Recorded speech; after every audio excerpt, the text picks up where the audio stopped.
दीदी और जीजा जी के बच्चों के पालन पोषण में हम इतना खो गए कि हम अपने बच्चों पर ध्यान ही नहीं दे पाए। इलायची, अरे ऐसा बिल्कुल ही नहीं है। ऐसा क्यों सोचती हो तुम? तो फिर आपने भूषण को एमडी क्यों नहीं बनाया? एमडी ना सही, लेकिन उसे फाइनेंस का जिम्मा तो दे सकते थे ना आप। वो भी होनहार है, मेहनती है, तारीफ का भूखा है। भूषण प्लीज चलो ना, जल्दी चलो प्लीज। श्रेया क्यों जिद कर रही हो? पता ना मुझे लेट हो जाएगा तो। अरे अरे श्रेया, उठो उठो। क्या कर रही हो? Very nice. एक अंगूठी नहीं संभाल सकती, अपने आप को क्या संभालोगी? अब वेट, कहाँ गिरा थी इसने?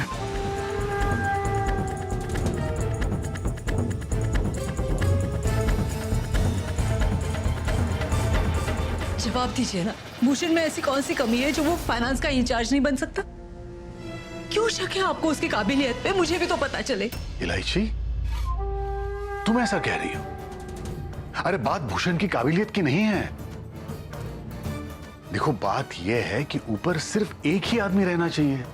अलग अलग एमडी बनाने की कोई जरूरत ही नहीं है। और अमर को एमडी इसलिए बनाया गया है क्योंकि उसके पास तजुर्बा है, वो होनहार है और वो सबसे बड़ा है। आज तक हमारे बिजनेस में ऐसी कोई पोस्ट क्रिएट ही नहीं की गई।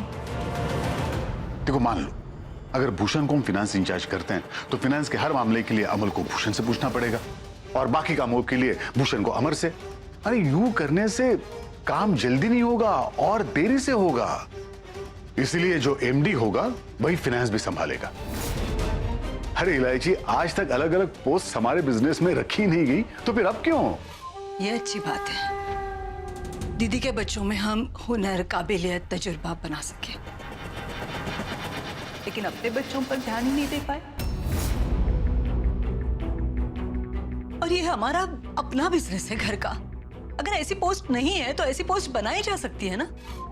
देखो इलायची, मैंने आज तक तुम्हारी कोई भी बात कभी ठुकराई है, लेकिन मुझे डर है कि आज ठुकरानी पड़ेगी। भूषण, मम्मी बात करना चाह रही है तुमसे। जी नमस्ते मम्मी जी। सॉरी इतनी रात को तुम्हें फोन पे तकलीफ दे रही हूँ, लेकिन मेरी बात गौर से सुनना और सोच समझ के जवाब दे देना। ठीक है, सुन रहा हूँ। देखो बेटा, बात को बिना घुमाए फिराए साफ साफ शब्दों में कह दूं तो श्रेया के पापा तुम्हारे लिए एक नौकरी ऑफर करना चाहते हैं। बेटा, बहुत सोच समझकर तुम्हारे लिए इस नौकरी का ऑफर दिया है। हमें पता है कि तुम बिजनेस में बहुत अच्छे हो और बहुत मेहनती हो। अब अगर पेठा वाला बिजनेस में तुम्हारे लिए कोई ठोस जिम्मेदारी नहीं है तो हमारा बिजनेस संभालने में कोई हर्ज तो है नहीं, है ना? और फिर श्रेया हमारी इकलौती बेटी है। हमारे बिजनेस पे उसका भी तो बराबर का हक बनता है। भला हमारा बिजनेस संभालने के लिए तुमसे ज्यादा लायक और जिम्मेदार और कौन हो सकता है? थैंक यू मम्मी जी, पर मैं जाऊं वहीं ठीक हूँ।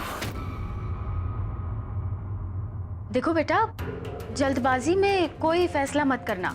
अच्छे से सोच समझ के कल परसों तक जवाब दे देना। लेकिन हाँ, इस बात की गारंटी है कि पेठे वाला से ज्यादा इज्जत तुम्हें हमारे यहाँ जरूर मिलेगी। ठीक है मम्मी जी, मैं आपको सोच के बताता हूँ। Good night. क्या हुआ? तुम्हें मेरी इज्जत का बिल्कुल भी ख्याल नहीं है ना? दिमाग ठिकाना है तुम्हारा? यहाँ की बातें अपने घर वालों को बताने की क्या जरूरत थी? भूषण, इसमें इतना गुस्सा होने वाली कौन सी बात है? वो मेरी मम्मी है, उनसे मैं अपनी दुख दर्द की बातें नहीं करूंगी तो किससे करूंगी?